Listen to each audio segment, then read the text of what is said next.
आप लोगों को भूकंप तो नहीं महसूस हुआ या कोई रेडिएशन लीक की बात तो नहीं है? ये मैं इसलिए पूछ रहा हूँ कि अमेरिका ने ईरान के एटमी ठिकानों पर मिडनाइट हैमर नाम से एक ऑपरेशन को अंजाम दिया है। मिडनाइट हैमर और ईरान के 3 परमाणु ठिकानों को तबाह कर दिया है अमेरिका ने। ऑफिशियल यहाँ की तरह आईटी सेल के भरोसे नहीं, ऑफिशियल। और इसमें कोई रेडिएशन लीक नहीं हुआ, कोई भूकंप नहीं आए। इज़राइल ने भी किया था ईरान के परमाणु ठिकानों पे हमला, कोई रेडिएशन लीक नहीं आया हुआ, कोई भूकंप नहीं आए। लेकिन भारत का जो एक गद्दार कौम है, जो एक नेता, एक पार्टी को ही सर्वोच्च मानता है, वह भारत की सेना को बदनाम करने के लिए ये तक चलाया था कि भारतीय सेना ने पाकिस्तानी परमाणु ठिकानों पे हमला कर दिया। जब भारतीय सेना ने मना कर दिया तो कहा उस दिन पाकिस्तान में भूकंप आया, जो नेचुरल भूकंप था, उसको बताया भूकंप आया। और फिर क्या किया, पाकिस्तानी गलत अंग्रेजी वाली पाकिस्तान के लेटर अपने सुल्तान को सही साबित करने के लिए एक फर्जी लेटर सामने लाए, जिसमें हर दूसरी लाइन में अंग्रेजी गलत थी और कहा कि वहां रेडिएशन लीक हुआ। और ऐसी-ऐसी कहानियां गढ़ी। जब इस कहानियों पर कोई विश्वास नहीं किया, क्योंकि भारतीय सेना ने इसको इग्नोर किया, मना किया, बोला कि हमने ऐसा कुछ नहीं किया है। तब रिटायर जो राजनयिक होते हैं, जो आगे राज्यपाल आदि बनने के ख्वाब में या कहीं कोई पद मिल जाए, उन सब से कुछ-कुछ कहवा दिया। लेकिन इज़राइल ने ऑफिशियल कहा था कि ईरान के परमाणु ठिकानों पे हमने हमला किया। और आज अमेरिका ने प्रेस कॉन्फ्रेंस करके कहा कि हमने ईरान के विरुद्ध ऑपरेशन मिडनाइट हैमर को सफलतापूर्वक अंजाम दिया है। और इस ऑपरेशन में केवल 25 मिनट में ईरान के 3 अहम परमाणु ठिकानों को ध्वस्त किया गया है। अमेरिकी वायु सेना ने ईरान के फोर्डो, नतांज और इस्फहान में स्थित 3 परमाणु ठिकानों पर हवाई हमले किए। यह हमले 7 B-2 बॉम्बर से किए गए, जिनमें 12 भारी बम गिराए गए, बड़े भारी बम गिराए गए। फिर भी भूकंप नहीं आया ना, रेडिएशन लीक तो नहीं हुआ। परमाणु के बारे में जानकारी नहीं, पर आईटी सेल और भाज मूल्य और व्हाट्सएप अंकल जो है, व्हाट्सएप अंकल कृपा कीजिए, अगली पीढ़ी पे आप लोग कृपा कीजिए। आप तो कब्र में जाने वाले हैं, पर आप जो झूठ की खेती फैलाते हैं व्हाट्सएप, लोग तबाह हो रहे हैं, नई पीढ़ी तबाह हो रही है। आपके भाजमुल्लापन के चक्कर में सब तबाह हो रहा है, फैलाते चले गए जिसका कोई हिसाब नहीं। तो आज 12 भारी बम गिराए हैं उसके परमाणु ठिकानों पर। और इस ऑपरेशन को बहुत ही गोपनीय तरीके से अंजाम दिया गया। बाद में प्रेस कॉन्फ्रेंस किया गया। 125 विमान को अमेरिका ने उतारा और डिसेप्शन रणनीति अपनाई गई। और इसके बाद जब सफलतापूर्वक इसको अंजाम दिया गया, तो अमेरिका के रक्षा प्रमुख ने रविवार यानी आज प्रेस कॉन्फ्रेंस करके कहा कि अमेरिकी राष्ट्रपति डोनाल्ड ट्रंप द्वारा रात में यह जो निर्देश दिया गया, उनके निर्देश पर यह जो हमला किया गया, उसने ईरान के परमाणु कार्यक्रम को पूरी तरह से खत्म कर दिया है। अब हम ईरान में कोई परमाणु कार्यक्रम नहीं है। और साथ ही उन्होंने कहा कि हम ईरानी नेताओं से ये अपील करते हैं कि शांति वार्ता ये करते हैं, हमले से किसी को कुछ नहीं मिलने वाला है। चूंकि आप परमाणु कार्यक्रम चला रहे थे, इसलिए हमने ये हमला किया है। और हम भारत की तरह ही, कहा ट्रंप ने, कि हमने सिर्फ आपके परमाणु ठिकानों को हमला बनाया है, हमने नागरिक और सैन्य ठिकानों को हमला नहीं बनाया है। रक्षा सचिव हैं अमेरिका के पीट हेगसेथ ने एक प्रेस ब्रीफिंग हुई पेंटागन में, उस पे कहा कि हमने, सही बात है ये कि हमने मिडनाइट हैमर ऑपरेशन चलाकर ईरान के पूरे परमाणु कार्यक्रम को खत्म किया है। ईरानी सैनिकों या ईरानी नागरिकों को हमने निशाना नहीं बनाया है। हमारे राष्ट्रपति ट्रंप शांति चाहते हैं और ईरान को भी अब वही रास्ता अपनाना चाहिए, शांति का अपनाना चाहिए। और हमारा मकसद सत्ता परिवर्तन कराना नहीं है ईरान में। साफ-साफ अमेरिका ने कहा कि हमारा मकसद, उद्देश्य ईरान में सत्ता परिवर्तन कराना नहीं है। हम सिर्फ ईरान के परमाणु कार्यक्रम को समाप्त करना चाहते थे और इज़राइल की जो सामूहिक आत्मरक्षा का अधिकार है, उसको सुरक्षित रखना चाहते थे, क्योंकि अगर ईरान ने परमाणु कार्यक्रम बना लिया तो सबसे पहले इज़राइल को तबाह कर देगा। और इसमें हमारे राष्ट्रीय हित भी इससे असर हो रहे थे, इसलिए हमने उनके परमाणु कार्यक्रम को समाप्त किया। और इसीलिए हमने ईरान के फोर्डो, नतांज और इस्फहान में बहुत ही सफलतापूर्वक और सटीक हमले किए हैं। और यह कल रात राष्ट्रपति ट्रंप के आदेश पर यूएस सेंट्रल कमांड ने ईरान के तीनों परमाणु प्रतिष्ठानों पर आधी रात को सटीक हमला किया, ताकि ईरान के परमाणु कार्यक्रम को पूरी तरह से नष्ट किया जा सके। यह एक अविश्वसनीय लेकिन जबरदस्त सफलता मिली है। ईरान के पूरे परमाणु कार्यक्रम को हमने तबाह कर दिया है। तो उन्होंने ये कहा कि हमारे लिए आदेश स्पष्ट थे, अमेरिकी राष्ट्रपति जो कमांडर इन चीफ भी होते हैं, कि हम ईरान के परमाणु ठिकानों के अलावा और कहीं हमला ना करें। और इसलिए जो हमें आदेश मिला, उस आदेश को हमने फॉलो किया। और यह आदेश इतना स्पष्ट था कि हमको सिर्फ ईरान के परमाणु ठिकानों पर ही हमला करना था, किसी नागरिक अथवा सैनिक ठिकानों पर नहीं। इसलिए उन्होंने कहा, हेगसेथ ने कहा कि राष्ट्रपति ट्रंप का स्पष्ट मानना है कि ईरान के पास परमाणु हथियार नहीं होने चाहिए और ये उसकी चेतावनी लगातार दे रहे हैं। अपने पहले कार्यकाल के दौरान भी उन्होंने कहा, और वो पिछले लगातार 10 वर्षों से कह रहे हैं कि ईरान को किसी भी हाल में परमाणु हथियार नहीं होने चाहिए, नहीं मिलने चाहिए, नहीं होने चाहिए उनके पास। और इसीलिए हमने आज ईरान की महत्वाकांक्षा को समाप्त किया है। और यह राष्ट्रपति ट्रंप तक सोचा तो सभी राष्ट्रपति ने था, यह अमेरिका का बयान है, लेकिन कर केवल ट्रंप कर पाए, कोई और नहीं कर पाया।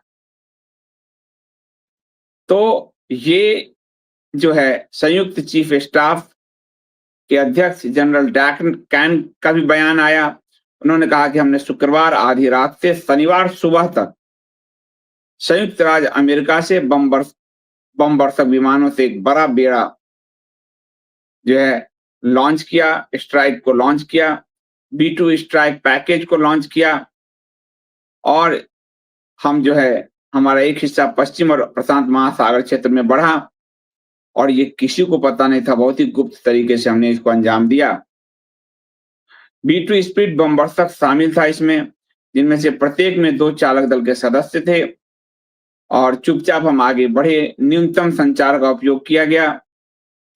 लक्ष्य क्षेत्र में 18 घंटे की उड़ान के दौरान विमान ने कई बार उड़ान के दौरान ईंधन भरा, तो हवा में ही ईंधन भी भरा। इतना गुप्त ऑपरेशंस को अंजाम दिया। 18 घंटे के पूरे ऑपरेशंस जो हवा में थे उनके विमान, तो विमान में कई बार ईंधन भरा गया हवा में ही। और एक बार जमीन पर उतरा के बाद B2S ने एक जटिल जो है युद्धाभ्यास में एस्कॉर्ट और सहायक विमानों के साथ वो फिर जुड़ा। एक बार जमीन पर भी उतरना पड़ा। तो कई तरह के समन्वय किए गए और उसके बाद हमने एक बेहतर रिजल्ट हासिल किया। तो जो सर्जिकल स्ट्राइक, एयर स्ट्राइक कहिए, ईरान के परमाणु ठिकानों पर अमेरिका ने एयर स्ट्राइक किया कल रात। और इसके लिए बड़ी लंबी तैयारी की गई, उन्होंने बताया। और उन्होंने बताया कि हमने इन परमाणु स्थलों में हम घुसे, बाहर निकले बिना दुनिया को पता चली। हम गए, खत्म किए, उसको ठिकानों को खत्म किया और फिर बाहर निकल आए। और यह ऐतिहासिक ऑपरेशन था। बहुत सटीकता के साथ, बहुत ही दिलेरी के साथ इस ऑपरेशन को अंजाम दिया गया। यह ऐसा हमला जिसमें 2001 के बाद से सबसे लंबा B2 स्प्लिट बॉम्बर मिशन का इस्तेमाल किया गया और एमओ एक मैसिव ऑर्डिनेंस पेनिट्रेटर का पहला परिचालन शामिल था इसमें। यह दुनिया को जो है हमने करके दिखाया, हमारे संयुक्त बलों की ताकत को हमने दिखाया। और जैसा कि राष्ट्रपति ट्रंप ने कहा, अमेरिका युद्ध नहीं चाहता, लेकिन मैं स्पष्ट कर दूं कि यदि हमारे हितों को अथवा हमारे भागीदारों को, पार्टनरों को खतरा होगा, तो हम तेजी से इसी तरह से ऑपरेशन को अंजाम देंगे। यानी इज़राइल के हितों को चोट पहुंचा तो हम चुप नहीं बैठेंगे। यही जो है, और यह अमेरिका का अब तक सबसे साहसिक ऑपरेशन इसको कहा जा रहा है। अमेरिकी रक्षा सचिव हेगसेथ ने कहा कि अब तक का अमेरिका के इतिहास का सबसे शानदार और साहसिक मिशन था। और जब यह राष्ट्रपति ट्रंप बोलते हैं तो दुनिया को सुनना चाहिए, क्योंकि हम डिलीवरी कर रहे हैं और इसलिए पूरी अमेरिकी सेना इसका समर्थन करती है। उन्होंने कहा कि पृथ्वी पर कोई भी देश इस ऑपरेशन को अंजाम नहीं दे सकता था। ये इतना जटिल ऑपरेशन था, इसको हम लोगों ने कर दिखाया, ये अमेरिका ने कहा। और उन्होंने कहा कि अब जो है हम शांति वार्ता की तरफ जाना चाहते हैं और यही हम ईरान से भी हम ये अपेक्षा करते हैं। तो राष्ट्रपति ट्रंप ने भी कहा कि हम कोई परमाणु हथियार नहीं चाहते ईरान में, हम शांति चाहते हैं और ईरान को भी यही रास्ता अपनाना चाहिए।